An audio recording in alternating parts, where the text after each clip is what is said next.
Welcome back to SpaceX Daily, episode 38. I'm Patrick in Vancouver. Today is July 20th, 2026. From Starbase to orbit, here's your SpaceX rundown. Starship's July 23rd target now includes the first V3 satellites, determining whether the vehicle can deliver operational gigabit links before year-end. SpaceX has set the next Starship integrated flight test attempt for July 23rd, carrying the initial batch of Starlink V3 satellites. The flight will evaluate payload deployment performance at the higher mass and power levels of the V3 design. This test follows the prior scrub and focuses on closing the timeline to routine V3 service.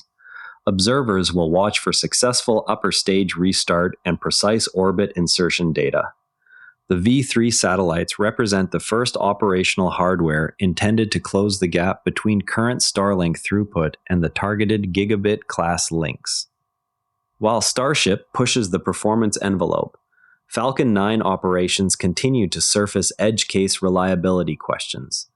A Falcon 9 on the Starlink 17-39 mission aborted at ignition from SLC-4E at Vandenberg.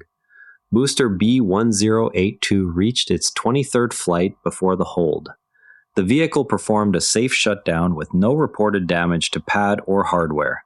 Teams are reviewing telemetry to identify the ignition anomaly.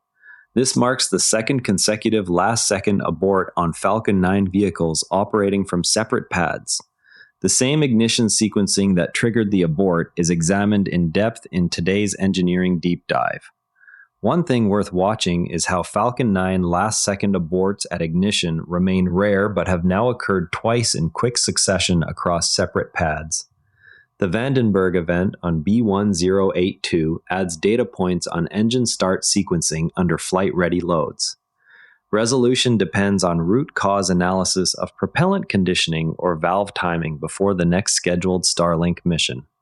From an engineering standpoint, the last-second ignition aborts on Falcon 9 center on the precise sequencing of propellant valves and igniter timing under tank head pressure. The system must confirm stable flow of both RP1 and liquid oxygen into the Merlin combustion chambers before spark initiation. Any pressure or temperature deviation outside narrow bands triggers an automatic shutdown to protect the turbopumps. This protective logic trades a few extra seconds of countdown margin for hardware survival, keeping the booster reusable without post-flight inspection of damaged components. The same monitoring architecture now operates on vehicles that have already flown more than 20 times, where cumulative seal wear or minor thermal distortion can shift the exact moment stable ignition occurs. Engineers therefore rely on real-time sensor fusion rather than fixed timers, allowing the vehicle to adapt to each booster's individual history. When an abort happens at T0, the data captured during that final half second of valve motion becomes the primary input for the next pad flow test. Over repeated flights, this feedback loop steadily narrows the uncertainty band around ignition reliability. Each successful start after an earlier hold demonstrates that the abort threshold is set conservatively enough to catch anomalies, yet not so tightly that normal variation halts every attempt. The result is higher cadence without increasing the risk of an in-flight engine failure that would end the booster's reuse career. The approach mirrors practices in other high-cycle turbomachinery fields, where sensor-driven shutdowns preserve capital equipment across hundreds of starts. In Falcon 9's case, the accumulated flight history on B1082 itself supplies the statistical baseline that lets teams distinguish one-off sensor noise from a developing valve or conditioning issue. The same dataset also feeds forward into Merlin engine block upgrades. Small adjustments to valve timing curves or pre-chill protocols can be validated on the next static fire or launch attempt, incrementally raising the probability that a given booster will reach its design reuse target. Because each abort supplies high-resolution telemetry at essentially zero marginal cost beyond the delay itself, the program converts what looks like lost schedule into a continuous reliability improvement loop. Over dozens of flights, this loop has already driven ignition success rates above 99% on reused hardware. The current pair of holds simply supplies the next calibration points. SpaceX will fly the Northrop Grumman MRV-1 mission on a Falcon 9 from Florida. The spacecraft is designed for on-orbit satellite servicing and repair tasks. Integration work is underway at the Cape for a near-term launch window. This marks an expansion of commercial servicing contracts beyond government payloads. The mission extends Falcon 9's role into new classes of national security and commercial satellite support flights. While Falcon 9 adds new mission classes, Starlink continues signing sovereign customers. Iraq has signed a national agreement allowing Starlink service rollout. The deal covers licensing and spectrum use for residential and enterprise terminals. Deployment planning now shifts to ground infrastructure and regulatory approvals. This adds another Middle East market to the growing constellation footprint.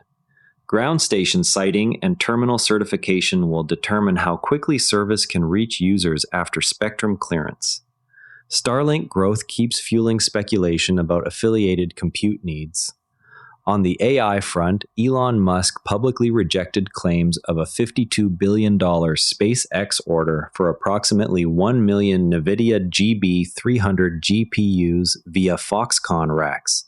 The denial directly addresses speculation linking Starlink growth to large-scale terrestrial AI hardware purchases.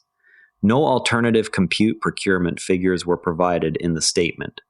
The clarification leaves open how SpaceX or affiliated entities may still source accelerators for future orbital or ground-based inference workloads. Finally, an expended Falcon 9 upper stage offers an unplanned lunar science opportunity. An expended Falcon 9 upper stage is projected to impact the lunar surface on August 5th. Trajectory models place the impact site in a southern highland region. This continues the pattern of controlled disposal for spent stages after geosynchronous missions.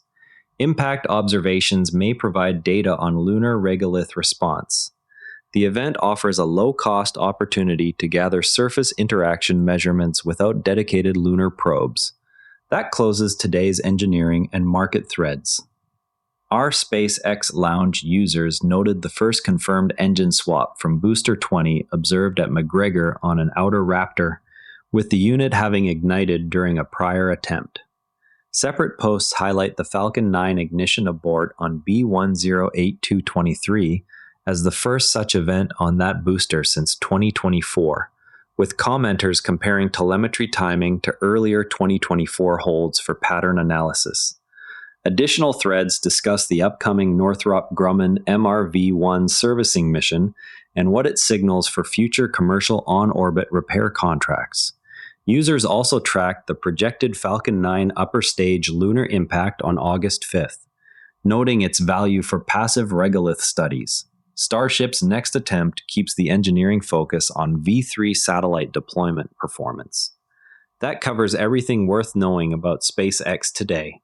A quick rating on Apple Podcasts or Spotify goes a long way. I'm Patrick in Vancouver. See you tomorrow. And if you'd rather watch than listen, find us on YouTube at Nera Network. Links in the show notes. Quick tip from the network. Try the Do Positive Pod next. Good news in science and tech, plus one concrete action you can take. Every Nera Network show is free at neranetwork.com. Live dashboards, TSLA, SpaceX launches, the investing scoreboard are all at neranetwork.com/data. This episode used AI voice synthesis of my voice. Editorial selection and analysis are my own.